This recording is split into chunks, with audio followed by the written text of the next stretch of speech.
Le kérosène piquait les yeux d'Alonso, se mêlant à la sueur nerveuse qui s'accumulait dans son col. Il se tenait sur le tarmac brûlant pour supplier un capital risqueur anonyme de lui accorder une bouée de sauvetage. Au lieu de cela, la porte de la cabine d'un Gulfstream à 70 millions de dollars s'ouvrit dans un sifflement et en sortit la chute d'une blague dont il ignorait être la victime. C'était son ex-femme, la femme qu'il avait rejetée 3 ans plus tôt parce qu'elle était trop terne, trop silencieuse, trop embarrassante pour être montrée en public. Elle ne portait pas son vieux pull gris râpé. Elle portait sa ruine. La plume grattait le épais papier crème. C'était un simple stylo à Bailey bleu en plastique, de ceux qu'on achète par paquets de 50 dans un magasin de fourniture de Bureau Discount. Alonso détestait ce stylo. Il détestait que Belle l'utilise pour signer les papiers qui mettraient fin légalement à 10 ans de mariage. Elle était assise en face de lui à la table de cuisine en stratifié, les épaules voûtées. Elle portait le même cardigan couleur avoine qu'elle portait pratiquement depuis qu'il l'avait rencontrée. Il sentait faiblement le thé à la camomille éventé et le vieux papier. Le coude commençait à s'effilocher. Alonso fixa ce fil effiloché et ressentit une bouffée de justification chaude et pétillante dans sa poitrine. « Regarde-la, pensa-t-il. Elle ne sait même pas. Belle n'a pas pleuré. Elle n'avait pas pleuré quand il a fait ses valises. Et elle n'avait pas pleuré quand il lui a parlé de Caris. Elle le regardait simplement, avec ses yeux noisettes pâles, délavés, son expression impossible à lire. Ce n'était pas du stoïcisme. Pour Alonso, cela ressemblait à une pure et exaspérante apathie. « Signez ici aussi, » dit doucement le médiateur, tapotant d'un doigt manucuré le bas de la page 4. Belle obtempéra. Le stylo en plastique bon marché cliqua. « Scratch, scratch, scratch !» Alonso ajusta ses poignets. Il portait un nouveau blazer marine. Il était taillé avec précision, acheté spécifiquement pour la vie dans laquelle il s'apprêtait à entrer. Il était très conscient du contraste entre eux. Il avait 41 ans, s'efforçant de maintenir sa chevelure et sa silhouette, avide d'une vie qui semblait réellement avancée. Belle, à 39 ans, semblait simplement s'être arrêtée. Elle ne portait pas de maquillage.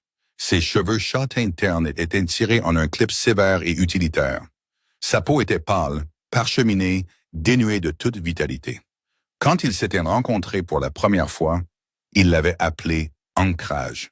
Elle était archiviste pour une société historique, contente de passer ses week-ends à indexer de vieilles actes de propriété, pendant qu'il essayait de gravir les échelons d'une société immobilière commerciale de niche.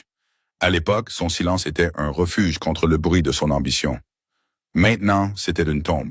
« Êtes-vous sûr de ne pas vouloir revoir la répartition des actifs, Madame Green ?» demanda le médiateur, une note de réelle préoccupation professionnelle dans la voix.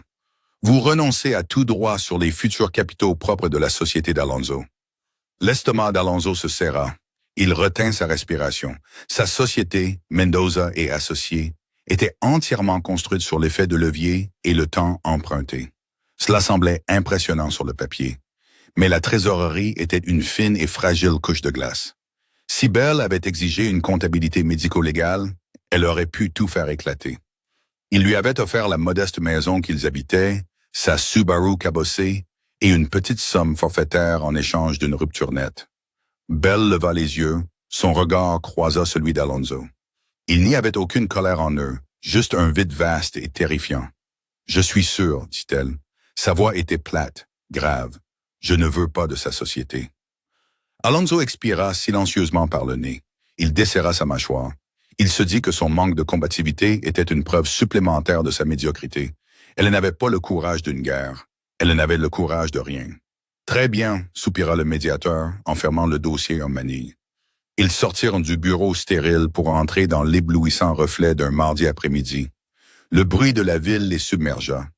Le sifflement des freins à air d'un bus qui passait, le cliquetis aigu d'un marteau-piqueur à un pâté de maison. Alonso se tourna vers elle.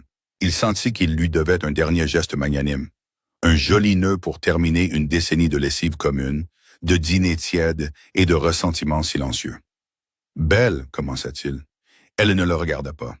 Elle fouillait dans son sac en toile, cherchant ses clés de voiture. « Belle, je veux juste te dire, j'espère que tu trouveras ce que tu cherches. » C'était une chose creuse à dire. Il ne savait pas ce qu'elle cherchait. Il ne pensait pas qu'elle cherchait quoi que ce soit. Sa main s'arrêta dans son sac. Elle en sortit un trousseau de clés sur une lanière effilochée. Finalement, renifle, elle leva les yeux. Le soleil de midi lui frappa le visage, soulignant les fines rides autour de sa bouche, les cernes sous ses yeux. Elle avait l'air épuisée. Elle avait l'air douloureusement, profondément ordinaire. « Je l'ai déjà », dit Alonso doucement. « Au revoir. » Elle se tourna et s'éloigna. Pas un regard en arrière, pas une pause dramatique, juste le frottement régulier et sans hâte de ses mocassins en cuir pratique contre le béton. Alonso la regarda s'éloigner, ressentant une étrange et vive irritation. Elle était censée être dévastée. Elle était censée être petite. Au lieu de cela, il ressentit une démangeaison inconfortable à la base de son crâne. Un soupçon fugace qu'il avait manqué quelque chose. Un klaxon aigu retentit 2 fois. Alonso se retourna. Au ralenti sur le trottoir, il y avait une Audi blanche rutilante. La vitre passager descendit, révélant Karis. Elle avait de grandes lunettes de soleil griffées perchées sur sa tête blonde. Ses lèvres étaient peintes d'un rouge pêche brillant et précis. L'odeur lourde et douce du parfum à la vanille et du cuir cher sortit de l'habitacle et frappa Alonso au visage. « Tout est signé, bébé », demanda Karis, sa voix haute, brillante et exigeante. Alonso regarda la rue. Belle avait disparu, engloutie par la foule des piétons. « Ouais », dit Alonso, ouvrant la portière de la voiture. Il se glissa dans l'intérieur luxueux et fortement climatisé. « C'est fait, je suis libre ». Il claqua la lourde portière, scellant le bruit de la rue. 2 ans, c'est exactement le temps qu'il faut pour qu'un rêve pourrisse de l'intérieur. Alonso se tenait au centre du salon à air ouverte, renifle regardant par les fenêtres du sol au plafond le paysage urbain. Il pleuvait. La vitre était froide contre son front. L'appartement coûtait 8 000 $ par mois. Il était entièrement décoré dans des tons de blanc, de chrome et de laiton brossé. La vision de Karis d'une élégance moderne. On aurait dit vivre à l'intérieur d'un bloc opératoire. « Alonso, le Wi-Fi ramait encore », dit la voix de Karis depuis la chambre principale, aiguë et nasillarde. « J'essaie de télécharger cette vidéo de partenariat, et ça plante tout le temps. » Alonso ferma les yeux. Le mal de tête qui habitait désormais en permanence derrière sa tempe droite se mit à battre au rythme de son cœur. « Redémarre le routeur, Chloe », répondit-il, gardant sa voix soigneusement neutre. Il entendit un souffle frustré, suivi du clic rapide et agressif d'ongles en acrylique sur un écran d'iPad. Il entra dans la cuisine. Les comptoirs en marbre étaient immaculés, complètement dépourvus de vie. Il n'y avait pas de miettes, il n'y avait pas de tasse de thé à moitié vide, juste une machine à expresso noir mat intimidante que Karis avait achetée, mais aucun d'eux ne savait vraiment la nettoyer. L'appartement sentait toujours la même chose. Un mélange artificiel entêtant de diffuseurs de parfums à la vanille et du shampoing sec floral trop fort de Karis. Cela lui piquait le fond de la gorge. Alonso ne se souvenait plus de la dernière fois qu'il avait pris une profonde inspiration chez lui. Il ouvrit le réfrigérateur. Une bouteille d'eau pétillante, 3 tiges de céleri flétri, un pot de masque facial au caviar hors de prix. Il le referma. Les choses devaient être différentes. Quitter Belle devait être le catalyseur de son ascension ultime. Karis était une influenceuse lifestyle de 27 ans, avec un large public en pleine croissance. Elle était objectivement magnifique, vibrante et férocement ambitieuse. Elle était un trophée prouvant qu'Alonso était enfin arrivé, mais la réalité de ce trophée était lourde et son entretien le saignait à blanc. Alonso sortit son téléphone de sa poche et ouvrit son application bancaire. L'écran illumina son visage dans la cuisine sombre. Il fixa les chiffres. Son estomac se serra, exécutant une chute libre familière et nauséabonde. Solde, 240 $. Ligne de crédit professionnelle, utilisée au maximum. Carte de crédit personnelle. Ligne rouge partout. Mendoza et associés ne luttaient pas juste, l'entreprise était en piqué terminal. Le marché de l'immobilier commercial s'était tendu agressivement il y a 6 mois. 2 gros projets de développement sur lesquels Alonso avait misé s'étaient évaporés du jour au lendemain à cause de litiges de zonage. Il supportait les frais généraux énormes de son bureau du centre-ville, payait ses jeunes associés avec sa propre poche, qui rétrécissait et finançait le style de vie organisé de Karras. Il avait désespérément besoin de capital. Il avait passé les 3 dernières semaines à appeler des sociétés de capital investissement, des prêteurs spécialisés. N'importe qui pouvait lancer une bouée de sauvetage à un navire en perdition. Il avait rencontré un mur de refus poli. Son portefeuille était trop risqué. Son effet de levier était trop élevé. Il était d'un poids moyen vieillissant dans une ville qui ne récompensait que les poids de lourds.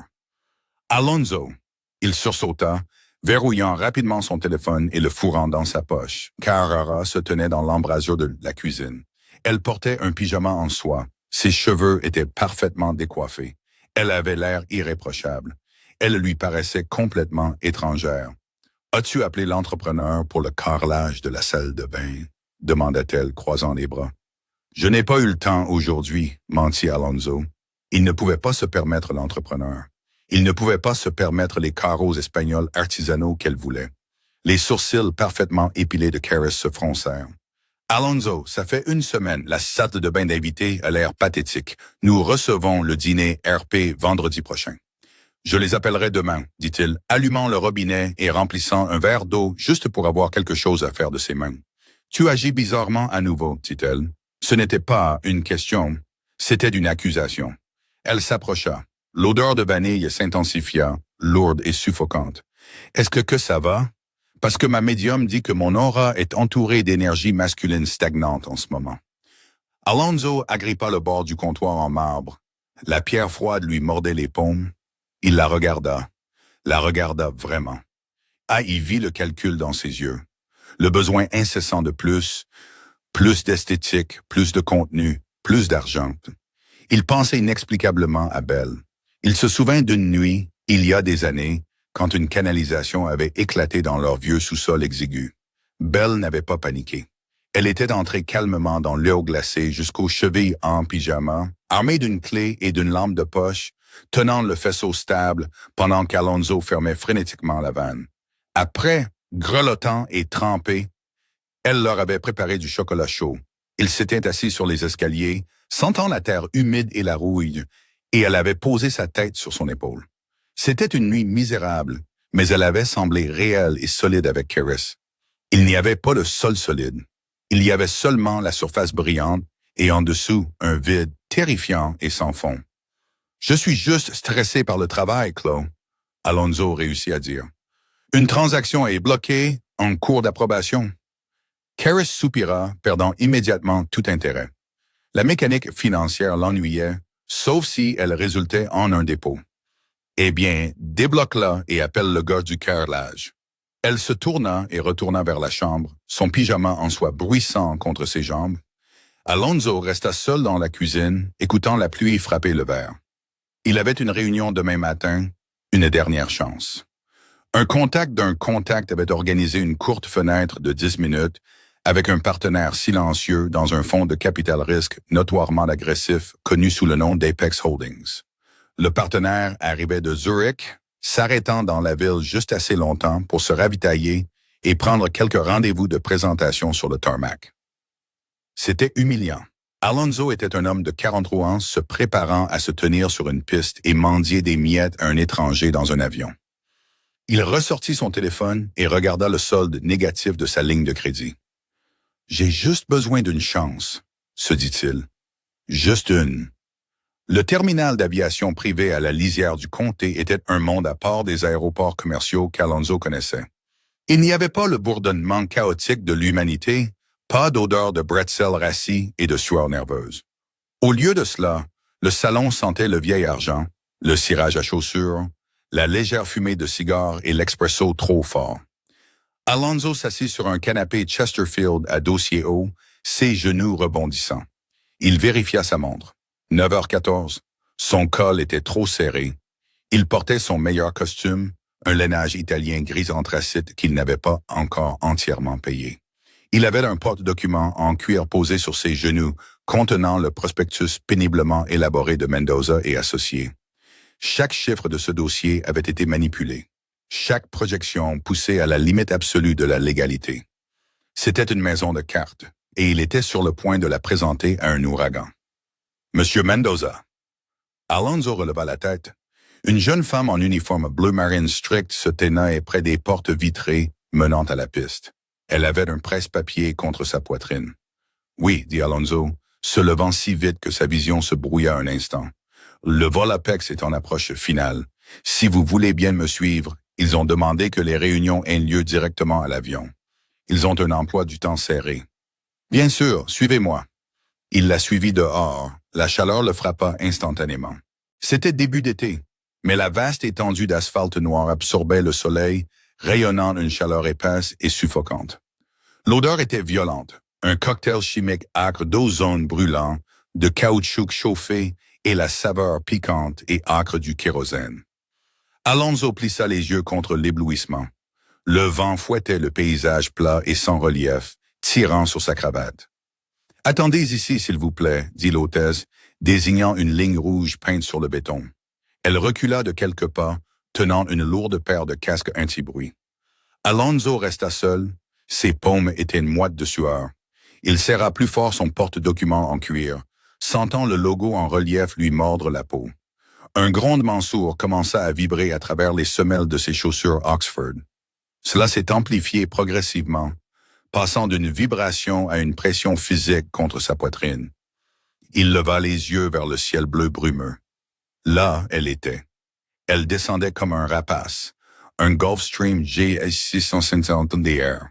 Ce n'était pas le blanc aveuglant habituel des appareils de location d'entreprise. Le fuselage était peint d'un gris canon de fusil mat profond, élégant et prédateur. Le soleil dévorait la lumière de sa surface. Le moteur a hurlé alors que le pilote inversait la poussée, un rugissement mécanique assourdissant qui força Alonso à serrer les dents. Le gros jet a roulé lentement vers sa position. La chaleur vibrante de l'asphalte déformait sa forme, la faisant ressembler à un mirage.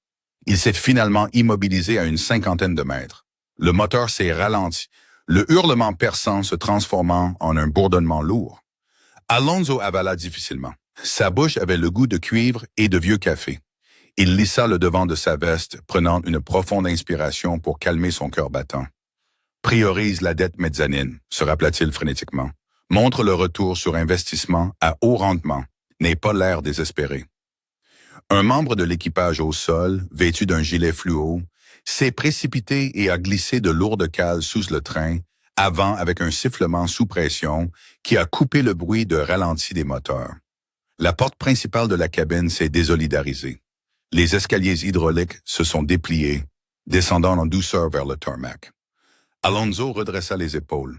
Il afficha son sourire le plus confiant, celui de l'homme qui réussit, celui qu'il utilisait quand il gagnait. Une silhouette est apparue dans l'ombre de la porte de la cabine. Le sourire d'Alonso se figea.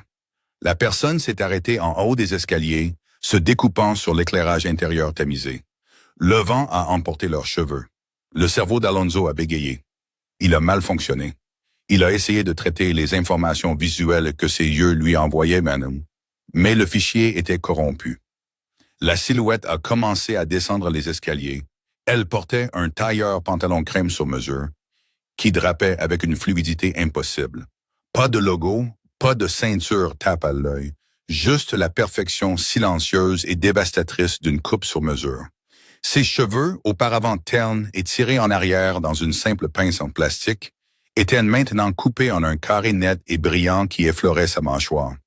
Elle a atteint le bas des escaliers et a posé le pied sur le tarmac brûlant. Elle portait des lunettes de soleil sombres et subtilement stylisées. Elle a tourné la tête, regardant directement Alonso. Elle a lentement levé la main et a enlevé ses lunettes de soleil, les laissant pendre mollement de ses doigts manucurés. Alonso a arrêté de respirer.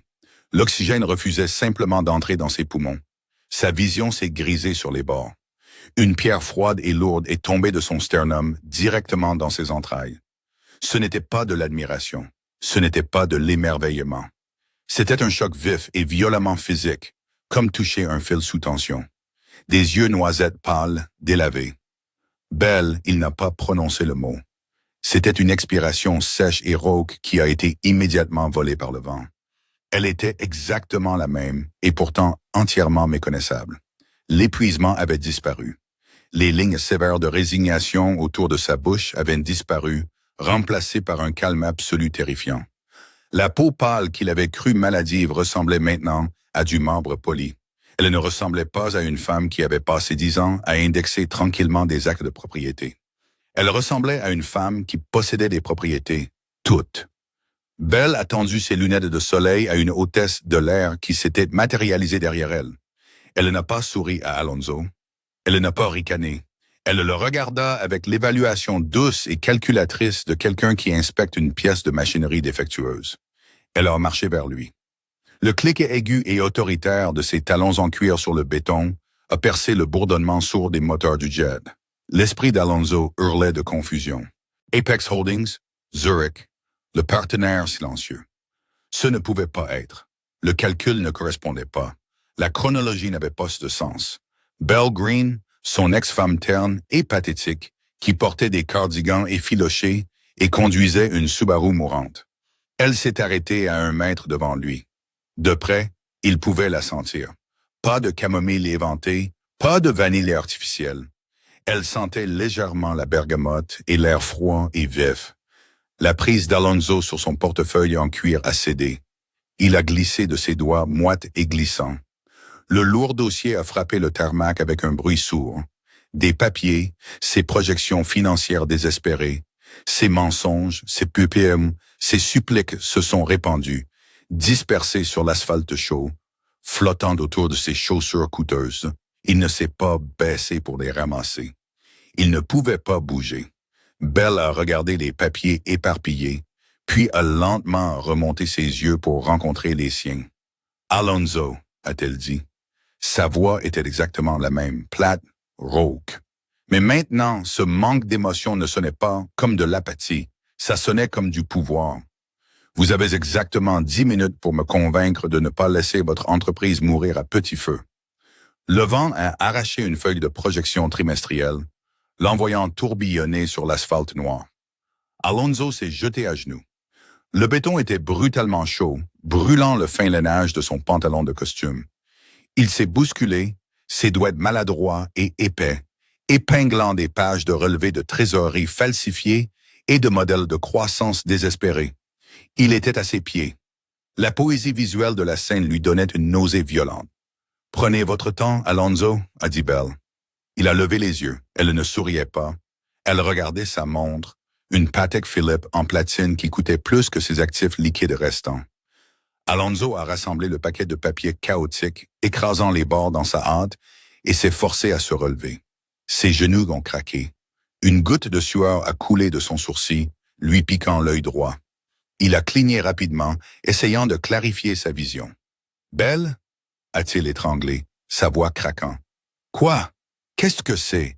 Qu'est-ce que tu fais ici? »« Je travaille, a-t-elle répondu d'un ton parfaitement conversationnel. « Vous avez demandé une réunion avec Apex Holdings. Je suis la directrice générale de la division immobilière nord-américaine. Il vous reste 9 minutes. Directrice générale. » Alonso a laissé échapper un rire humide et haletant. Ça sonnait comme une toux. « Vous êtes archiviste, bah? Vous indexez des actes pour la société historique. J'ai géré la richesse générationnelle des fondateurs de cette société. » A-t-elle corrigé en douceur. « J'ai analysé leur portefeuille immobilier vieux de 100 ans, identifié les actifs sous-évalués et restructuré discrètement leur trust. J'ai transformé un fonds de dotation stagnant de 70 millions de dollars en un fonds de 2 milliards de dollars. Apex m'a recruté il y a 3 ans pour faire de même pour eux. » Alonso la fixa. Les mots le frappaient comme des coups physiques, mais ils ne pénétraient pas son crâne. « 2 milliards de dollars, tu ne m'as jamais dit, » murmura-t-il, une pointe de colère soudaine et irrationnelle s'enflammant dans sa poitrine. « Nous avons été mariés pendant 10 ans. Tu m'as laissé croire que tu gagnais 40 000 dollars par an. »« Tu n'as jamais demandé, Alonso, » a-t-elle dit. Ce n'était pas une accusation, c'était un fait simple et dévastateur. Tu m'as demandé de m'assurer que tes chemises soient lavées à sec et tu m'as demandé de rester silencieux quand tu étais en conférence téléphonique. Tu n'as jamais demandé ce que je faisais réellement à ce bureau. Maintenant, votre argumentaire. Alonso baissa les yeux sur le désordre froissé de papiers dans ses mains. Le discours répété, le plaidoyer confiant et agressif sur la domination du marché et les rendements élevés se sont réduits en cendres dans sa gorge. Comment pouvait-il négocier avec un capitaliste prédateur quand cette capitaliste était son ex-femme. J'ai besoin de capital transitoire, commença-t-il, sa voix dénuée de son habituel tonnerre. Elle sonnait ténue, faible. 3 millions de dettes subordonnées. Je peux offrir 12% d'intérêt payable trimestriellement avec un remboursement global dans 36 mois. Belle ne regarda pas ses papiers. Elle le regarda. Votre projet phare dans le quartier des entrepôts est bloqué, dit-elle. Alonso tressaillit. C'est un problème de zonage mineur. Nous avons le conseil municipal de notre côté. Ce n'est qu'une question de... C'est un problème de contamination sévère des sols, interrompit Bell doucement. Vous n'avez pas fait d'évaluation environnementale de phase 2 avant d'acheter le terrain parce que vous vouliez devancer un cabinet rival à la table de clôture. Les coûts d'assainissement feront bankrupt le projet avant même que vous ne versiez la fondation. La bouche d'Alonso s'ouvrit en grand. Il n'en avait parlé à personne des rapports de sol, pas même à ses associés juniors. Et votre flux de revenus secondaires, continua-t-elle, ses pâles yeux noisettes suivant sa panique croissante. Les centres commerciaux de banlieue. Vous avez un taux de vacances de 70% parce que vous refusez de baisser les loyers pour qu'ils correspondent à la correction post-marché. Vous couvrez le service de la dette en puisant dans les comptes de séquestre de vos autres propriétés, ce qui est illégal, Alonso. Le rugissement dans ses oreilles devint plus fort que la puissance auxiliaire du réacteur d'avion qui sifflait derrière elle. Il se sentit nu. Il se sentit disséqué. Elle avait retiré le vernis lisse et coûteux de Mendoza et associés et en avait exposé les organes internes pourris sur le tarmac. « Je peux redresser la situation ?» dit-il en avançant. Une note de supplication pathétique et désespérée entra dans sa voix. « B, allez, c'est moi. Tu me connais. J'atterris toujours sur mes pieds. Juste 1 million, un demi-million, juste pour couvrir la paie dans le service de la dette immédiat. Je vous donnerai 20% des parts. » Belle inclina légèrement la tête. La lumière du soleil capta la coupe nette et coûteuse de ses cheveux. « Pourquoi voudrais-je 20% d'une maladie en phase terminale? » Alonso. La question plana dans l'air épais et chaud. « Parce que nous étions mariés !» cria Alonso, la colère éclatant enfin à travers sa panique. Il écarta les bras, les papiers virevoltant sauvagement. « Parce que je t'ai donné 10 ans de ma vie. Tu me dois quelque chose. » L'expression de Belle ne changea pas. Pas un muscle ne bougea. Elle le regarda simplement réagir avec la curiosité détachée d'un scientifique observant une réaction chimique dans un bécher. « Je t'ai donné la maison. Je t'ai donné une rupture nette, dit-elle, sa voix baissant d'une octave, portant un poids soudain et terrifiant. J'ai renoncé à réclamer un seul centime de la société que tu as bâtie pendant que nous étions mariés.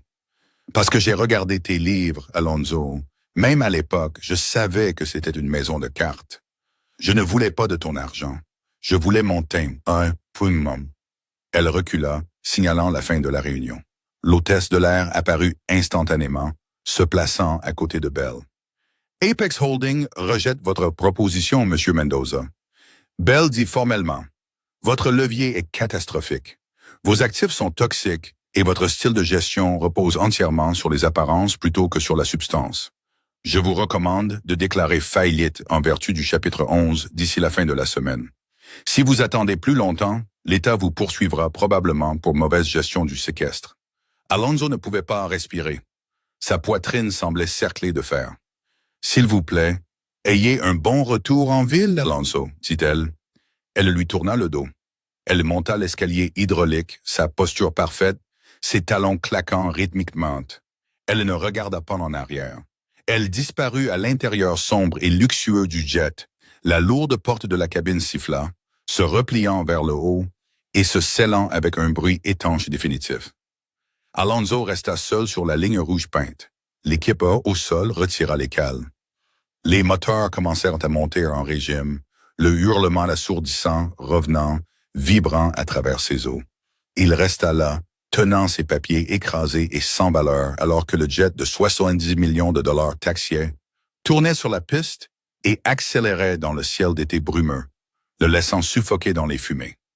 L'intérieur en cuir de la BMW louée d'Alonso ressemblait à un sauna.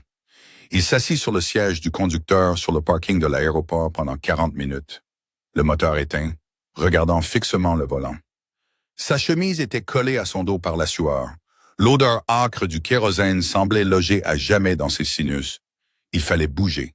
Il fallait réfléchir, mais son cerveau était bloqué dans une horrible lecture en boucle.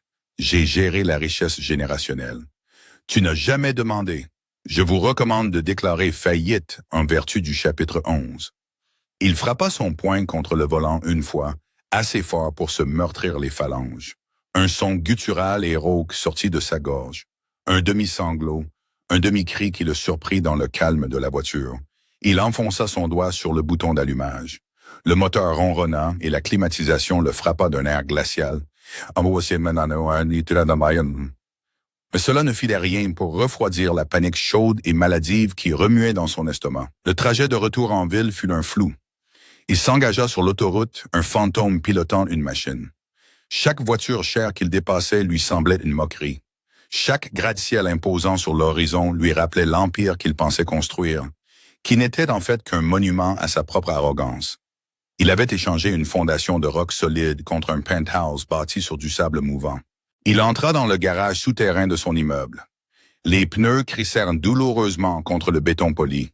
Il se gara à sa place désignée, coupant le moteur. Le silence dans le garage était lourd et oppressant. Il ne voulait pas monter, il ne voulait pas sentir la vanille, mais il n'avait nulle part où aller.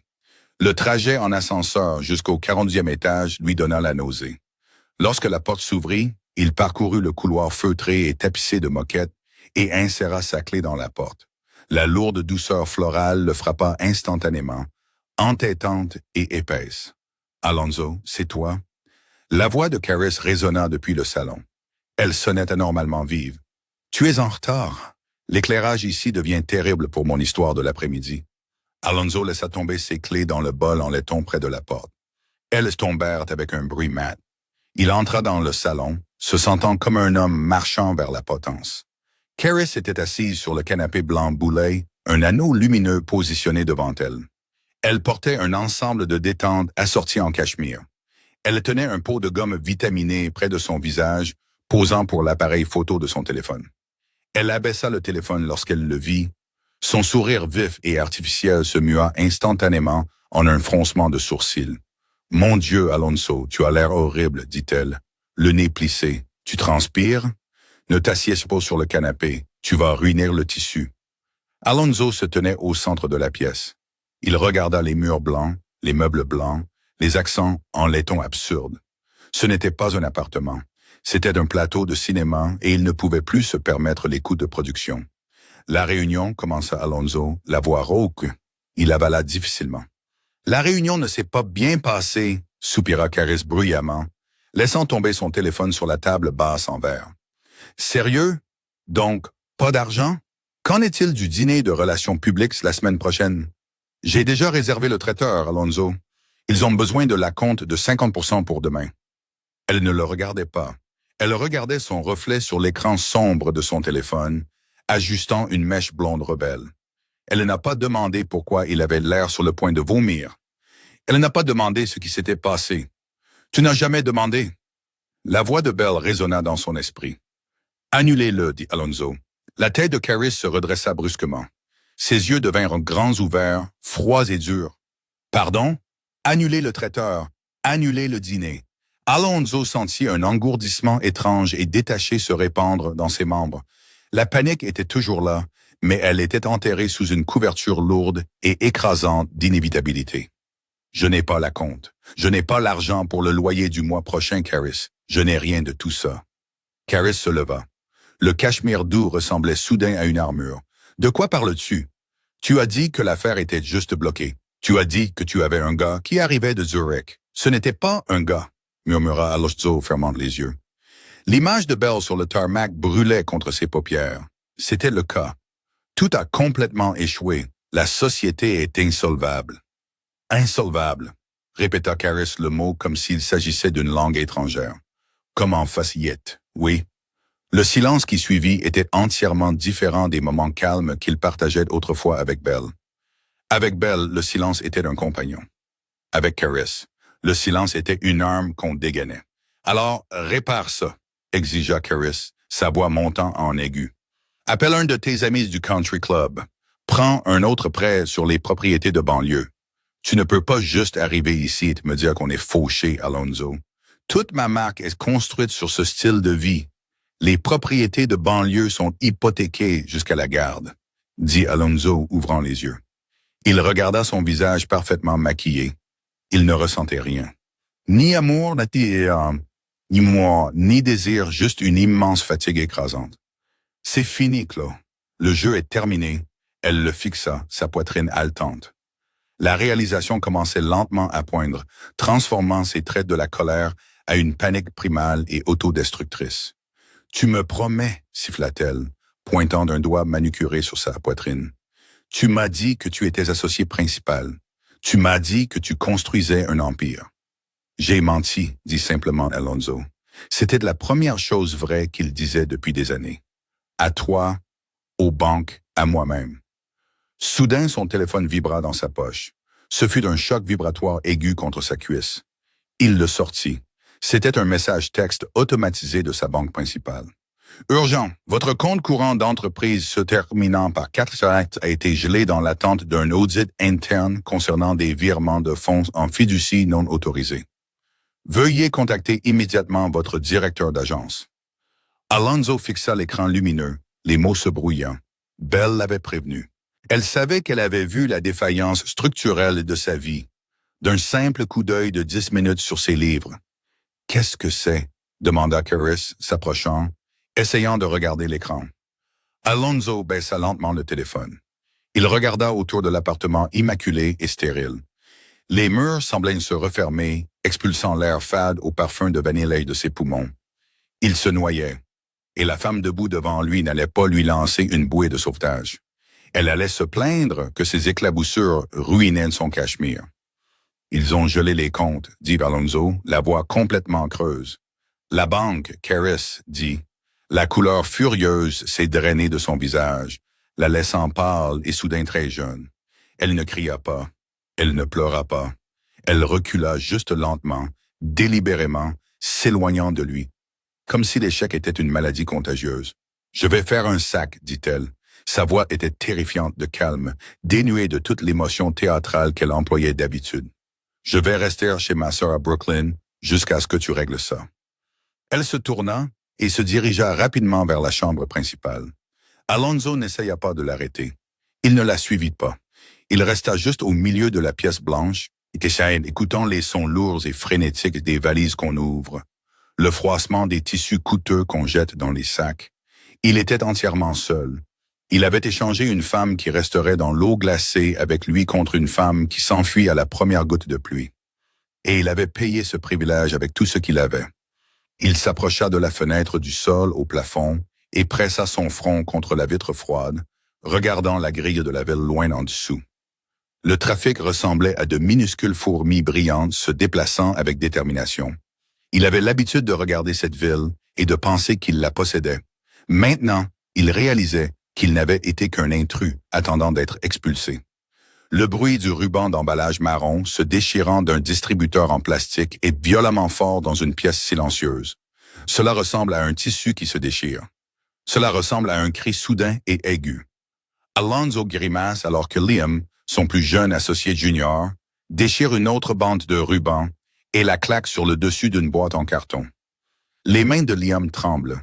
Il avait 24 ans, noyé sous des dettes étudiantes et entièrement dépendant du chèque qui avait officiellement rebondi ce matin-là.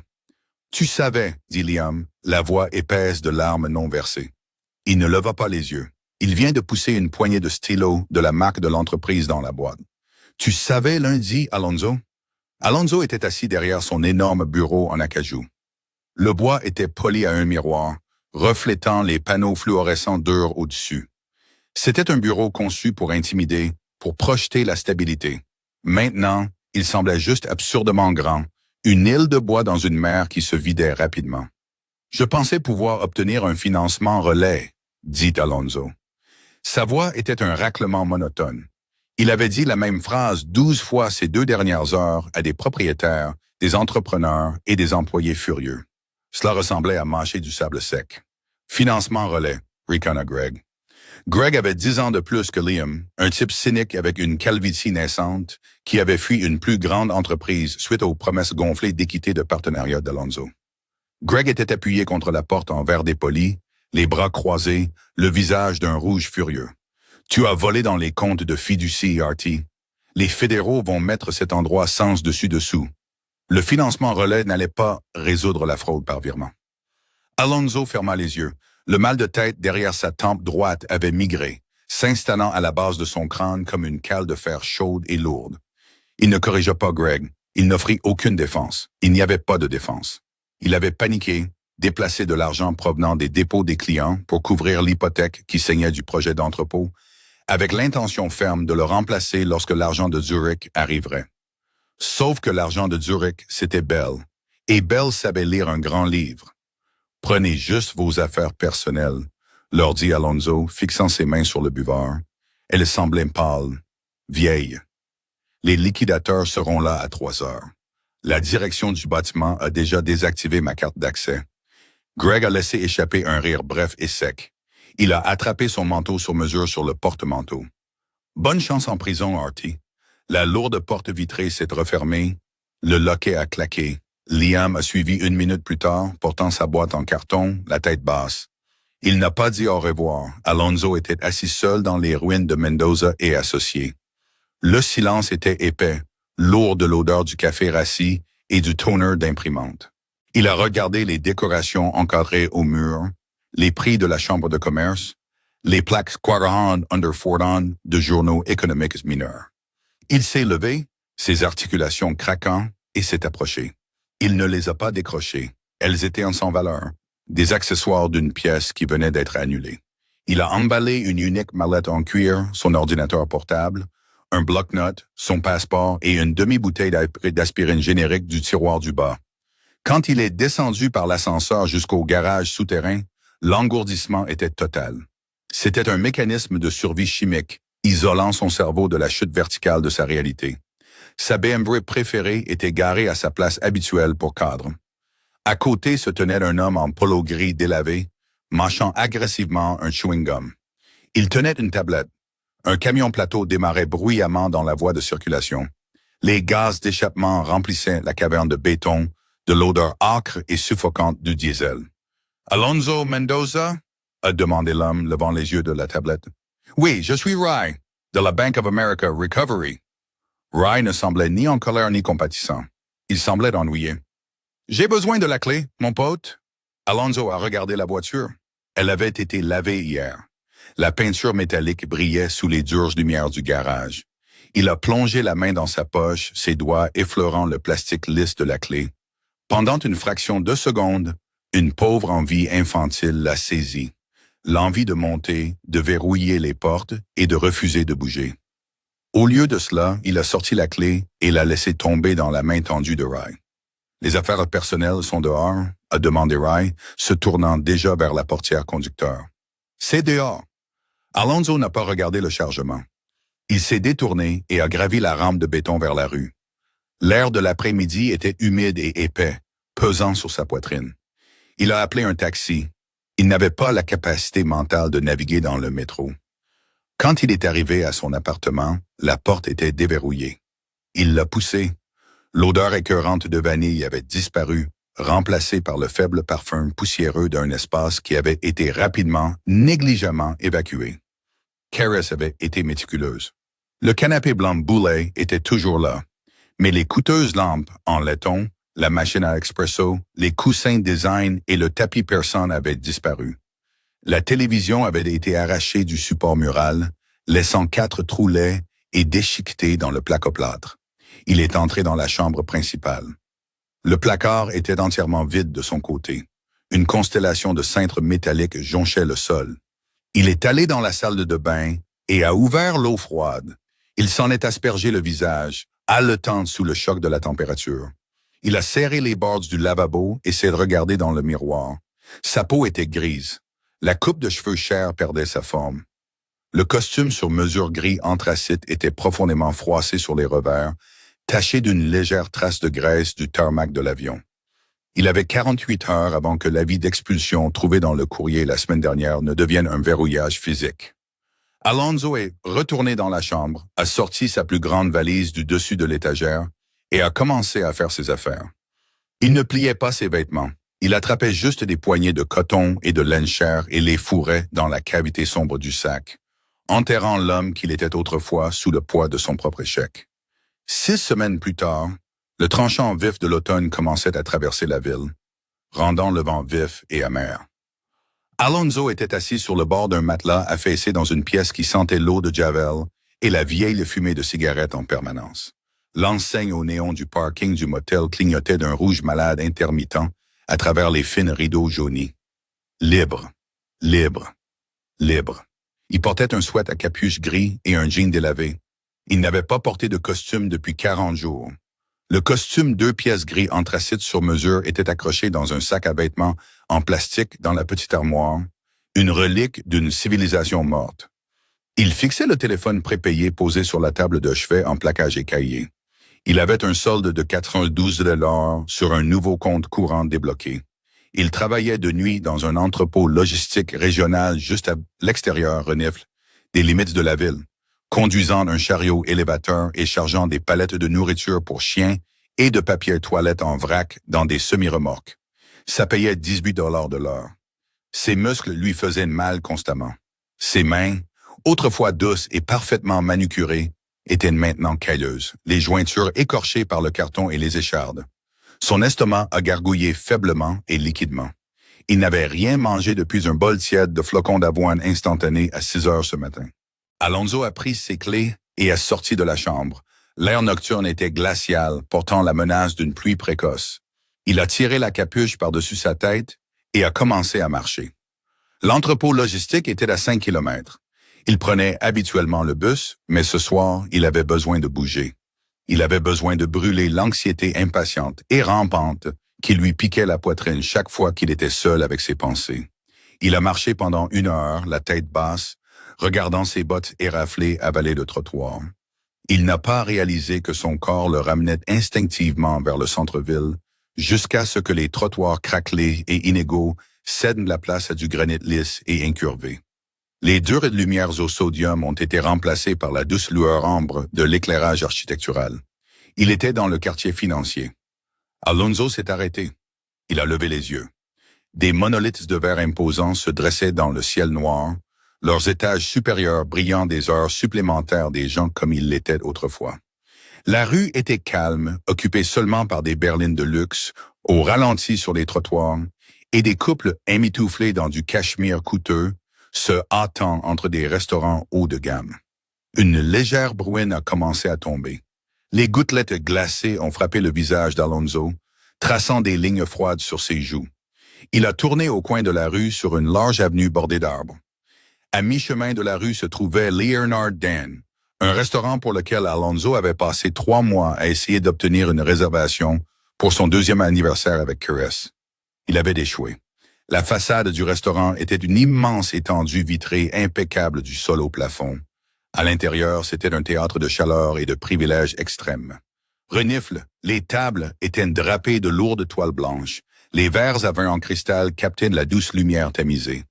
Les clients étaient animés, isolés du froid, de la pluie et de la machinerie grinçante des conséquences. Alonzo se tenait de l'autre côté de la rue, recroquevillé sous l'auvent d'une succursale bancaire fermée pour échapper à la pluie. Il les regardait avec une fascination terne et détachée. Cela ressemblait à regarder un documentaire sur une espèce qu'il avait autrefois étudiée. Puis le souffle s'est coupé net dans sa gorge. Installé à une table d'angle privilégiée, légèrement surélevée par rapport au reste de la salle, se trouvait Belle. Alonzo sortit de l'ombre de l'auvent et s'avança sous la pluie. Il se fichait que l'eau glacée lui trempât son sweatshirt. Il marcha jusqu'au bord du trottoir et resta là à fixer. Ce soir-là, elle ne portait pas de combinaison de pouvoir. Elle avait une simple robe de soie vert foncé qui drapait élégamment ses épaules. Ses cheveux étaient parfaitement coiffés, attrapant la lumière des bougies. Elle n'était pas seule. Elle était assise avec 2 hommes, et Alonzo les reconnut instantanément. L'un était le maire actuel de la ville, l'autre était Richard Vance. Non, Richard Sterling. Non. Le cerveau d'Alonzo s'embrouilla. C'était Richard Garrison, le PDG du plus grand conglomérat de développement commercial de la côte Est. Un homme dont Alonzo avait vu les appels téléphoniques être agressivement filtrés par 3 couches de secrétaires. Garrison se penchait en avant, les mains jointes, écoutant attentivement Bell. Le maire hochait la tête en signe d'acquiescement. Bell parlait. Alonso ne pouvait pas l'entendre, bien sûr. Le verre épais et le crépitement de la pluie séparaient complètement leur monde, mais il pouvait lire son langage corporel. Elle ne leur faisait pas de propositions. Elle ne mendiait pas. Elle dictait les termes. Elle prit un verre de vin rouge foncé, en prit une petite gorgée avant de le reposer. Garrison rit de quelque chose qu'elle dit, un rire sonore et sincère qui faisait écho dans le langage visuel de sa posture ouverte. Belle sourit. C'était un petit sourire intime. Il atteignait ses yeux. Alonso se tenait sur le trottoir mouillé, la pluie lui plaquant les cheveux sur le front. Il ressentit une douleur physique dans la poitrine, vive et lancinante. Il s'attendait à de la jalousie. Il s'attendait à ressentir une rage toxique et brûlante qu'elle ait volé sa vie, qu'elle soit assise dans la pièce où il aurait dû être. Mais ce n'était pas de la jalousie. C'était une clarté absolue et dévastatrice. Il regarda Belle, calme, intelligente, captivant l'attention des hommes les plus puissants de la ville, sans élever la voix. Et puis il pensa à lui-même, aux cris, aux voitures, aux fausses projections, à la désespérance frénétique et en sueur pour paraître plus grand qu'il ne l'était. Il n'avait pas été un prédateur suprême. Il avait été un poisson globe, se gonflant d'air pour effrayer les vrais requins. Belle ne lui avait pas volé sa vie.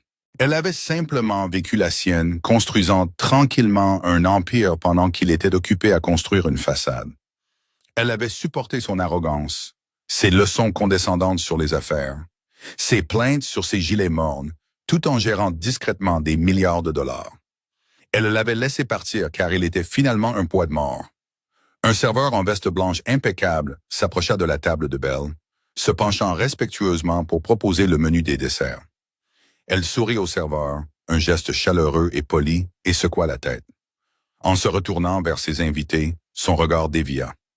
Pendant une fraction de seconde, ses yeux noisettes pâles regardèrent à travers l'immense vitre, vers la rue sombre et pluvieuse. Alonso se figea. Son cœur battait violemment contre ses côtes. Elle regarda droit vers l'endroit où il se tenait, mais l'éclairage intérieur était vif et la rue sombre. Elle ne tressaillit pas. Son expression ne changea pas. Elle regarda simplement par-delà la pluie, à travers les ombres, et revint à son vin. Il était entièrement invisible. Il n'était qu'un homme mouillé et tremblant dans un sweat à capuche bon marché, debout sur le trottoir. Un fantôme hantant un monde qui l'avait définitivement écarté. Alonso recula lentement sur le trottoir. Il resserra son capuchon humide autour de son visage. Le vent glacial mordait à travers son fin jean. Il tourna le dos à la fenêtre de verre illuminée, mit les mains dans ses poches et commença la longue et sombre marche de retour vers l'entrepôt. La lame de recul du chariot élévateur Toyota coupa le son de l'entrepôt caverneux. Une pulsation rythmique aiguë qu'Alonso n'entendait plus vraiment. Elle était devenue une partie de son métronome interne. Il tira le lourd levier hydraulique vers l'arrière. Les fourches en acier s'inclinèrent vers le haut, sécurisant une palette empilée sur 1 mètre de haut avec des sacs de 22,7 kg de sel industriel. Le volant était enveloppé de rubans adhésifs noirs craquelés qui laissaient un résidu chimique collant sur ses paumes calleuses. Il engagea la marche arrière, vérifia son angle mort et recula dans l'allée étroite. L'air du centre logistique était perpétuellement épais. Il avait le goût de poussière de carton, d'échappement de diesel et de la tangue piquante de l'ozone des énormes stations de recharge de batteries. C'était un endroit sale et assourdissant. Alonso adorait ça. Il conduisit le chariot élévateur vers la baie de chargement numéro 4, abaissant la charge en douceur à l'arrière d'un semi-remorque en attente. Il freina, coupa le moteur et sortit un chiffon sale de sa poche arrière pour essuyer la sueur de ses yeux. « Hey, Mendoza! » Alonso se tourna. Frank, le chef d'équipe, était adossé à une pile de palettes en bois. Frank avait 58 ans, un mauvais genou droit et une moustache grise tachée de jaune au centre par des cigarettes bon marché. Il tendit une tasse en polystyrène. De la vapeur s'échappait du couvercle en plastique.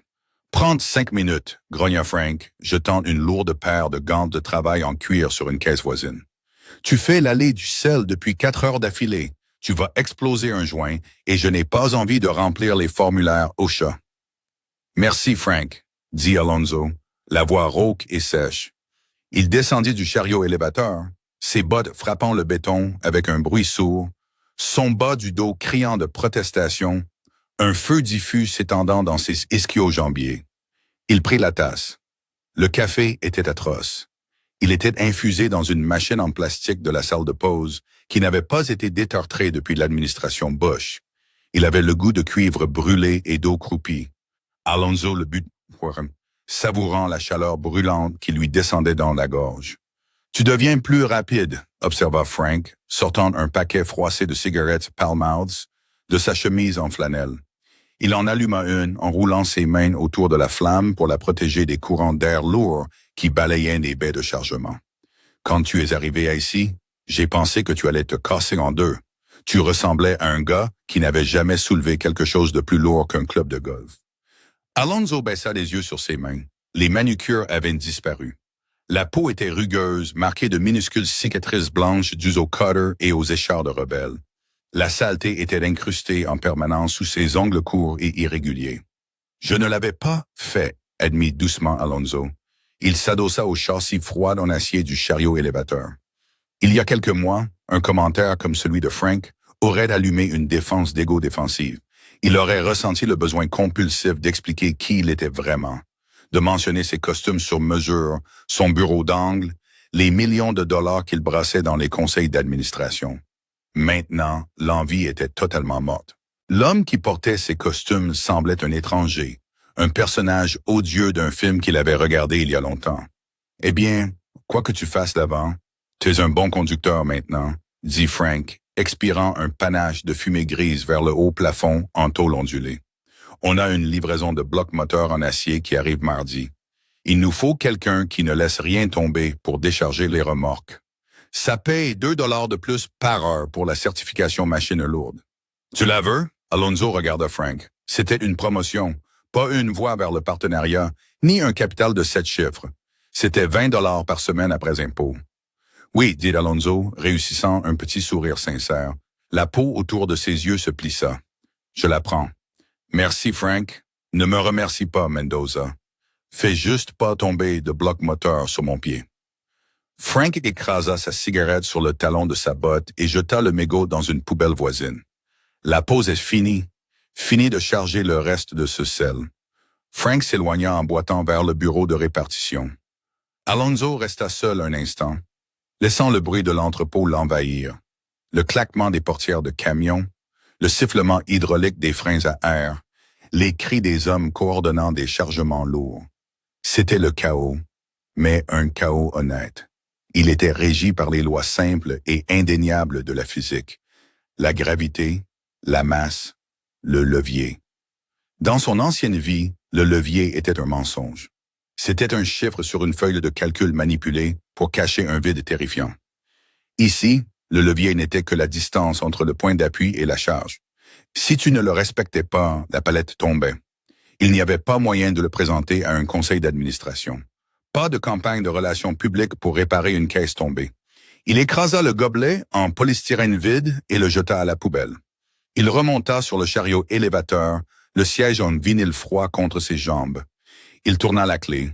Le moteur rugit sous lui. Un témoignage solide et vibrant de combustion et d'effort. Pour la première fois de sa vie d'adulte, Alonzo Mendoza était exactement ce qu'il paraissait être. Rien de plus, rien de moins. Il tira le levier en arrière et retourna dans la poussière. Le restaurant était une relique du milieu des années 90, ancré en permanence au coin d'un centre commercial en décomposition à la limite de la ville.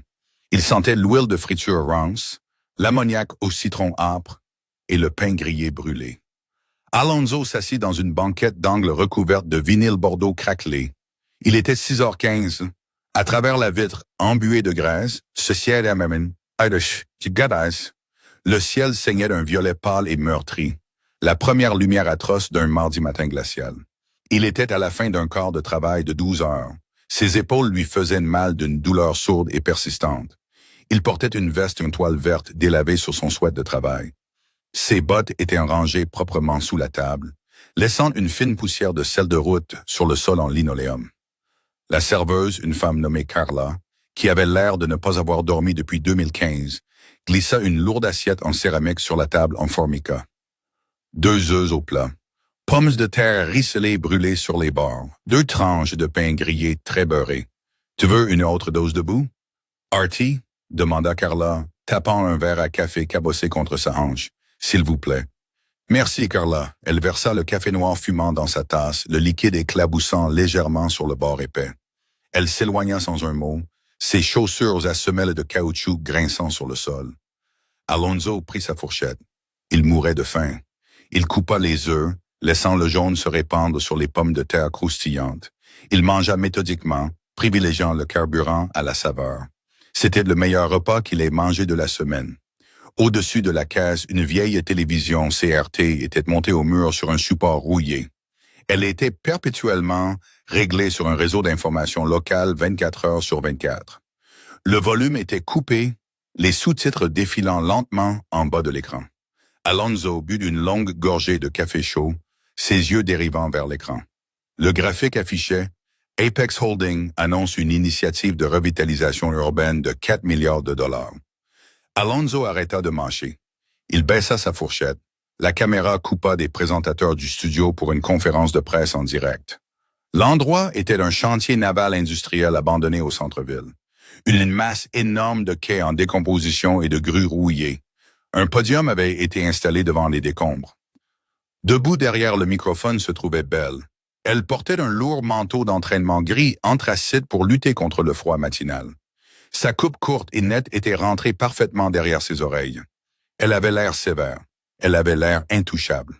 Les yeux noisettes pâles qui l'avaient regardée autrefois, avec un vide terrifiant, étaient maintenant fixés fermement sur la foule de journalistes, projetant une autorité absolue et inébranlable. Alonso regarda le texte blanc défiler en bas de l'écran. Apex gagne. L'ère du marché foncier prédateur dans cette ville s'est terminée.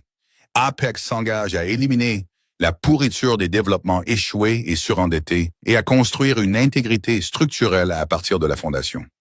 Nous ne traitons pas d'illusions optiques. Nous traitons de réalités concrètes. Alonso fixa l'écran. Le restaurant autour de lui s'estompa. L'odeur de graisse disparut. Il entendait sa voix dans sa tête, ce ton plat et nasal prononçant l'éloge funèbre de l'homme qu'il était autrefois. Illusion optique. À quelques tables de là, un chauffeur de camion en gilet haute visibilité renifla bruyamment, enfouissant son visage dans un journal. Carla laissa tomber une poignée d'argenterie dans un bac en plastique derrière le comptoir avec un grand cliquetis. Le monde réel s'immisça, ramenant Alonso. Il regarda le visage de Belle à l'écran, l'image nette et pixelisée de la femme qu'il avait chirurgicalement retirée de sa vie. Il attendit la baisse familière et nauséeuse dans son estomac. Il attendit que l'acide amer du regret lui monte à la gorge. Il attendit de ressentir la douleur fantôme des millions de dollars et de la vie douce et luxueuse qu'il avait jetée pour une illusion parfumée à la vanille. Cela ne vint pas. Au lieu de cela, il sentit une étrange expansion silencieuse dans sa poitrine. C'était comme prendre une profonde inspiration dans une pièce avec une fenêtre ouverte. Il prit sa fourchette et ramassa un morceau de pain grillé, le traînant dans le jaune d'œuf restant. Il prit d'une bouchée, mâchant lentement, ses yeux toujours fixés sur la télévision. Belle était brillante, tellement. Il le voyait maintenant, pas parce qu'elle avait secrètement amassé une fortune, mais parce qu'elle avait compris la règle fondamentale de l'architecture qu'il avait ignorée. On ne peut pas construire un gratte-ciel sur un marais. Elle avait passé 10 ans à indexer les actes de propriété, apprenant la vérité calme, ennuyeuse et peu glamour des fondations.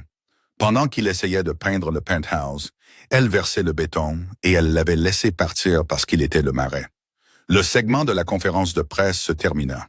L'émission passa à une publicité violemment joyeuse pour un concessionnaire automobile local. Alonso détourna le regard de l'écran. Il regarda ses mains calleuses posées sur la table bon marché en formica. Il regarda le vinyle craquelé de la banquette. Il sentit la douleur sourde dans le bas de son dos, la fatigue honnête d'un homme qui avait déplacé 10 tonnes d'acier et de sel de ses propres mains. Il était à 50 kilomètres du quartier financier. Il vivait dans une chambre louée au-dessus d'une laverie automatique. Son compte en banque contenait précisément 814 $. Mais en vidant le dernier café amer de sa tasse, Alonso réalisa quelque chose de profond.